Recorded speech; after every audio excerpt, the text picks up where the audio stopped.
ሰበር የተባለ አስገራሚ ዜና ከሩሲያ እየተሰማ ይገኛል። ዓለም ወደ ሸሪያ ህግ እየተላለፈች ያለች ነው የሚመስለው። ኢቨን የኢራቅ ወረራ ላይ ጆርጅ ቡሽ ሚሽን አኮምፕሊሽድ ብሎ አናውንስ ያደረገው ታሪካዊ ቪዲዮን ታስታውሱታላችሁ። አላቅጠን የተባለው እስር ቤት ተሰብሮ እነዚህ የምትመለከቷቸው ህፃናት በሙሉ ከእስር ቤት ወጥቷል። አብዛኞቹ ህፃናት ናቸው። ይሄ ልጅ ጭምር ታስሮ ነበር እስር ቤት።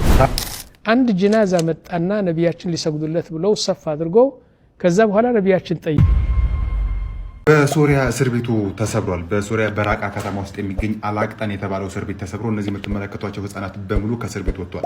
አብዛኞቹ ህፃናት ናቸው። ይሄ ልጅ ጭምር ታስሮ ነበር እስር ቤት ውስጥ። ራቃን ተቆጣጥሯት የነበረው የኤስዲኤፍ ኃይል ከራቃ ከተማ ከተባረረ በኋላ ህፃናቶቹ የሚገኙበት እስር ቤት ተሰብሮ ህፃናቶቹ ነፃ ያወጡት። የሚገርመው ነገር ደግሞ አብዛኞቹ የታሰሩት የሶሪያን ባንዲራ ከፍ በማድረጋቸው ለወታደራዊ ግዳጅ ፈቃደኛ ባለመሆናቸው በግዳጅ ወታደር አንሆንም በማታቸው ነው ወደ እስር ቤት ገብቶ የነበረው። አሁን እንዳለ ነፃ ወጥተዋል። ሰበር የተባለ አስገራሚ ዜና ከሩሲያ እየተሰማ ይገኛል። ዓለም ወደ ሸሪያ ህግ እየተላለፈች ያለች ነው የሚመስለው።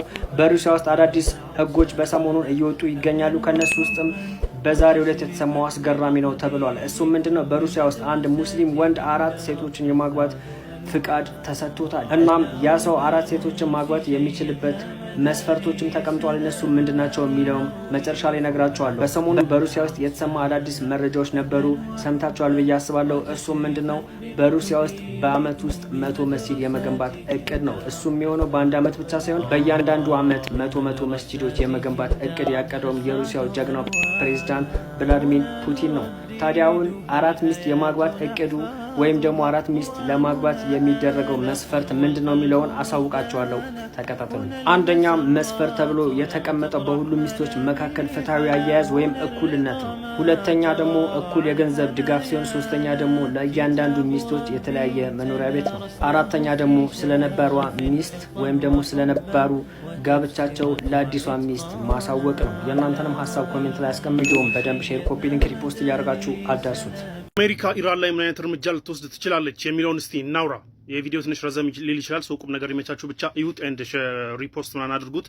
ኤኒዌይ እንደምታውቁት እንግዲህ የአሜሪካ ኤርክራፍት ካሪየር አብርሃም ሊንከን የምትባለው ኤርክራፍት ካሪየር በቀናት ውስጥ ትደርሳለች የተባለችው እየደረሰች ነው ያለችው እና እቺ ኤርክራፍት ካሪየር ከአጃቢዎቿ ጋር እየመጣች ነው። ባይ ዘ ዌይ እቺ አብርሃም ሊንከን ኤርክራፍት ካሪየር የታሪኳ በሙሉ በእንደዚህ አይነት ወረራዎች የተሞላ ነው። ኩዌትን ከሳዳም ሁሴን ጦር ነፃ ማውጣት ላይ ተሳትፋለች። ደን የኢራቅ ወረራ ላይ ተሳትፋለች። የአፍጋኒስታን ወረራ ላይ ተሳትፋለች። ኢቨን የኢራቅ ወረራ ላይ ጆርጅ ቡሽ ሚሽን አኮምፕሊሽድ ብሎ አናውንስ ያደረገው ታሪካዊ ቪዲዮን ታስታውሱታላችሁ። ብቻ ሚሽን አኮምፕሊሽድ ያለው እዚች አብርሃም ሊንከን የምትባለው ኤርክራፍት ካሪየር ላይ ሆኖ ነው። እንደምታውቁት በቃ ልክ ሂስትሪዋ በሙሉ በእንደዚህ አይነት ወረራ የተሞላ ነው። አሁንም ለአናደር ወረራ መታለች።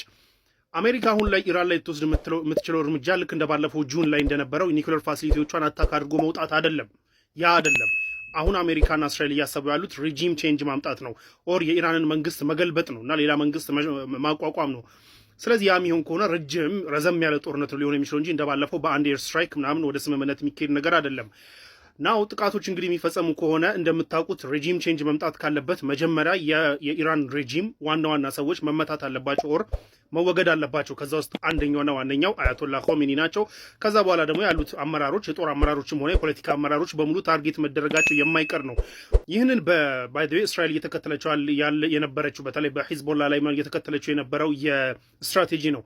እነ ሐሰን ነስረላና ከፍተኛ አመራሮችን በመግደል ሂዝቦላ ላይ ፓወር ቫኪዩም በመፍጠር ሂዝቦላን አዳክመዋለች እና ያንኑ ያው የመን ላይ ቢሞከርም ብዙም ሊሳካላት ባይችልም ያንኑ ስትራቴጂ ኢራን ላይ ሊተገብሩ ይችላሉ። የኢራን መሪዎችን ሜጀር መሪዎችን ከአያቶላ ኾሜኒ ጀምሮ በማስወገድ የኢራን መንግስት ኮላፕስ እንዲያደርግና ሚሊተሪው ምኑም አት ዘ ሴም ታይም ኮላፕስ እንዲያደርግ ቢኮዝ ፓወር ቫኪዩም ከተፈጠረ ኮላፕስ ያደርጋሉ። በዛም ነው የሚሄደው ሁሉም እና ያ እንዲሆን ሊያደርጉ ይችላሉ። ይህ ግን ከባድ ነው የሚሆነው። አንደኛ አያቶላ ኾሜኒ አሁኑኑ የተዘጋጀላቸው ሚስጥራዊ ቦታ ላይ ገብተዋል። ኦልሬዲ የሚገኙ ሰው አይደሉም። እንደምታስታውሱት አሜሪካ ኢራቅ ውስጥ ገብታ ራሱ ሰዳም ሁሴንን ለማግኘት ራሱ ምን ያህል ጊዜ እንደፈጀባት ታውቃላችሁ። ሰዳም ሁሴን ዝም ብሎ ተራ ጎጆ ቤት ውስጥ ተደብቆ ግን ለእንደዚህ አይነት ሲቹዌሽኖች የተዘጋጁና በጣም ሚስጥራዊ የሆኑ በጣም ፕሮቴክትድ የሆኑ ምናምን ነገር ባንከሮች ውስጥ ገብቶ አያቶላ ኾሜኒን ማግኘት ከባድ ሊሆን ይችላል። አንድ ይሄ ሁለተኛ ኢራን ባለፈው የጁን ጦርነት ላይ ይሄን እንደዚህ አይነት ነገር ደርሶባታል እንደምታውቁት ሳይንቲስቶቿ እንዲሁም ሚሊታሪ ፐርሰናሎቿ ተመተው ነበር አሳሲኔት ተደርገው ነበር ስለዚህ ለዛ በቂ ዝግጅት ያደርጋሉ ኤንድ ደግሞ የመተካካት መስመራቸውን ኦሬዲ ምድረው ሶሊዲፋይ እንደሚያደርጉ ይተበቃል እገሌ ቢመታ እገሌ ወዲያው የሚለውን ሳይዘጋጁበት ይቀራሉ ብዬ አላስብም ኤኒዌይ አያቶላ ኾሜኒን ማግኘት ግን ከባድ እንደሆነ ሁሉ ይህ ጦርነት የሚጀመር ከሆነ አያቶላ ኾሜኒ ከኖርማል ፖለቲካል ሊደርነት አልፈው በአለም ላይ ላሉ ሺአዎች በሙሉ የሃይማኖታዊ የሪሊጂየስ ሊደርነት ፊገርነታቸው የበለጠ ሊጨምር ይችላል ያ ደግሞ የበለጠ አደገኛ ነው የሚሆነው አሜሪካ ከገባች የኢራን ህዝብ እንደምታውቁት በጣም ማጆሪቲው በጣም ኦቨርዌልሚንግ ማጆሪቲው ሺአ ነው ደን ደግሞ ኢራቅ ውስጥ ያለው ብዙ ሺአ አለ ኢራቅ ውስጥ በአለም ላይ በሙሉ አለ እኒህ ሰውዬ ተራ የኢራን ፖለቲካ መሪ መሆናቸው ቀርቶ የመላው ሺአዎች የእምነት አይዲዮሎጂ መሪ ሊደረጉ የሚችሉበት ሁኔታ ሊኖር ይችላል ያ የሚሆን ደግሞ ከሆነ ያው ጦርነቱ የበለጠ ምንድነው ቅርጹን የሚቀይርና ወደ አይዲዮሎጂ ጦርነት ደግሞ በጣም ከባድ ነው ሙሉ ኢራናውያን ኢቭን የኢራንን መንግስት አሁን ላይ የሚቃወም ኢራናዊ ሁሉ ነገ ወደ አይዲዮሎጂ ከዞረ ጦርነቱ አጌንስት አሜሪካ ሊሆን የሚችልበት ፕሮባቢሊቲ አለ ከዚህም በፊት በተደጋጋሚ አይተነዋል ሰዳም ሁሴን እንዲወድቅ ሲደግፉ የነበሩ ሺአዎች በኋላ ዞረው ደግሞ አጌንስት አሜሪካ የሆኑበትም አጋጣሚ ስለምናቅሶ እንዲህ አይነት ነገሮች ሊፈጠሩ ይችላሉ አያቶላ ኾሜኒን ማግኘት ከባድ ነው ሊሆን የሚችለው ኢራን ደግሞ በበኩሏ ማለት ነው አሜሪካ አታክ ከፈተችው ኢሚዲየትሊ በጣም በጦርነቱ የመጀመሪያዎቹ ቀናቶች ኦር ኢቭን ሰዓቶች ማለት ነው አደገኛ ምላሾች ልትመልስ ይገባል እስራኤልን አታክ ማድረግም ይሁን የአሜሪካን ሚድል ኢስት ውስጥ ያሉትን ቤዞችንም ይሁን ኢቭን ኤርክራፍት ካሪየሮቹ ላይ ዲሳይሲቭ የሆነ እርምጃ መውሰድ ካልቻለች በስተቀር ኢራን በቃ ጌሙ ልትበላ ትችላለች ምክንያቱም መጀመሪያ ላይ እና አሜሪካ መልሰው ሪኮንሲደር እንዲያደርጉና ጉዳይ ወደ ውይይትም ወደ ቴብልም የሚሄድ ከሆነ ወደዛ መሄድ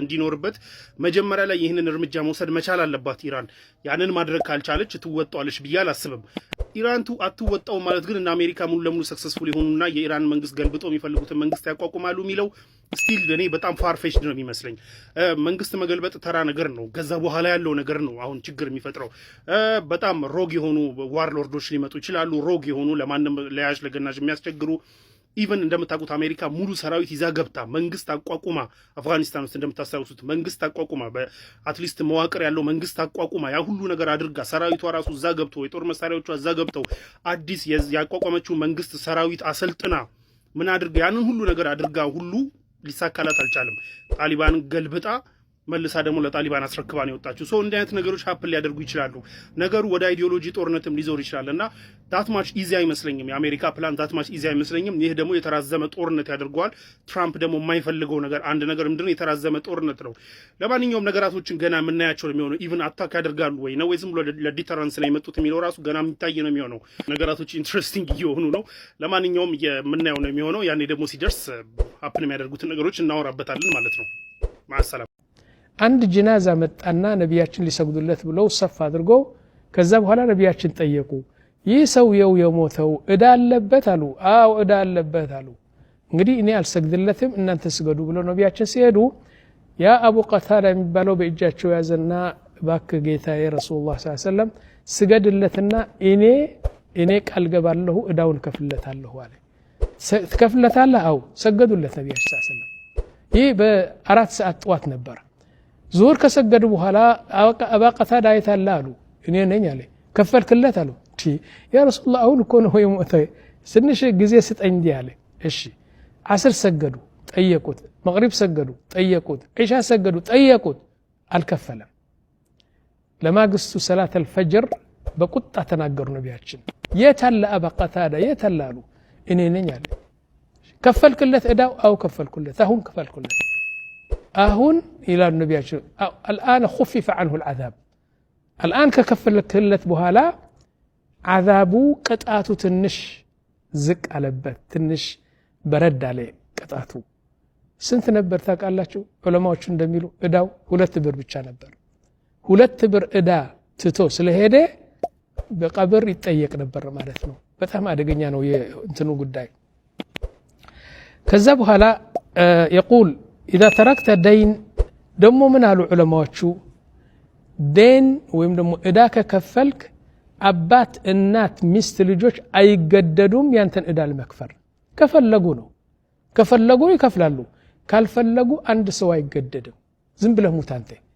ወይም ደግሞ ገንዘብ ትተሃል ገንዘብ ብትተውም ከገንዘብህ እዳህ አይከፈልም ወሲያ ካልጻፍክ ምንድነው ወሲያ ደግሞ ንዛዜ እዳ አለኝ ክፈሉልኝ ካላልክ ምን ያቃል ሰው ሞትክ ገንዘብን ወስደው በውርሻ ይከፋፈሉታል ምክንያቱም ጽሁፍ አልተውክም ስለዚህ አንተ ነው የምትያዝበት ማለት ነው ከዛ በኋላ ደግሞ الفتوى من مات وعليه دين አባትና እናት አይገደዱም ማለት ነው ولو كان الميت شهيدا ولا شهيد بيهونم አንተ ነው የምትከፍለው እሺ ከዛ በኋላ بالنسبه للدائن ደግሞ ያበደረው ሰው አላህ Subhanahu Wa Ta'ala ትእዛዝ ሳለፈ ምን አለ አንተ ያበደርከው ሰው አታጨናንቀው ለአንድ ወር ተብላችሁ ነበር አንድ ወር አለፈ ትንሽ ቀን ጨምርለት ተቸግሯል ይላል አላህ በሱረት البقره ምን ይላል وان كان ذو عسره